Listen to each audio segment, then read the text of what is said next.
Salut tout le monde! Petite vidéo suivie des Neoponera villosa, la ponérine, qui nous vient du Mexique et d'Amérique du Sud. Je vous fais une vidéo parce qu'elles ont bien évolué, elles ont aussi changé de setup. Donc j'ai choisi un setup malheureusement acheté en Asie chez AliExpress pour ne rien vous cacher, car j'ai pas trouvé en Europe un setup qui correspondait à mes attentes. Donc c'est un nid avec système d'humidification par puits avec une grille, hein, comme l'ancien setup qu'ils avaient. Donc là vous avez une grille très très fine où en dessous vous avez une réserve d'eau ici avec un trou de seringue et vous remplissez pour mettre de l'eau. Et ça fonctionne par évaporation. Et donc le nid c'est un nid en gypse hein, avec du sabre plaqué. On peut voir que bah ça évolue tranquillement. Là je l'ai chez les Villosa. 5 ouvrières, lagine, pas mal de couvains. Logiquement j'ai si ça éclot bien, là j'ai 9 cocons. Donc ça devrait donner un petit quelque chose normalement. Faut espérer. Et là il y a une deuxième salle, donc sans système d'humidification. Qui est bon, en fait une salle où elles m'ont mis un peu de substrat. Et elles gèrent en fonction de leur souhait. Donc je trouve ça pas mal parce que c'est des nids qui sont modulables en fait. Vous pouvez raccrocher notre nid comme ça, vous pouvez acheter soit le nid, soit le bloc, soit le nid seul, soit le nid et la DC, et racheter après des morceaux de nid.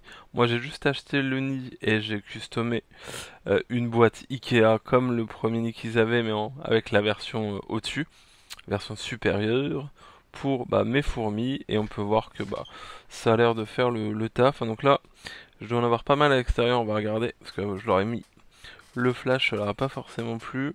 Donc là, dans la partie sèche, on n'a rien, mais à mon avis, ils sont soit à l'extérieur, soit dans les parties des tuyaux. Vous voyez, là, on a 3 ouvrières en vadrouille, donc c'est vraiment une espèce top, espèce très très jolie à la Villosa. Vous pouvez voir les reflets. Ça a vraiment des reflets comme ça, un très très argent à la lumière. C'est vraiment une espèce géniale ici. Donc dans la DC, tout simple, hein. De la terre de coco, un peu d'exclavator, de la mousse, des détritivores. Faudra que j'en remette d'ailleurs parce que elles m'ont un peu tout défoncé. Il n'y a plus de colombole. Plus j'avais mis des petits cloportes orange qui provenaient de mon ami en Provence et elles les ont cartonné. Alors on peut voir début de moisissure, donc là faire attention. Ça c'est un vieux ver de farine qui traîne et il commence à moisir, donc on va le retirer. Je leur donne du fraîchement blessé.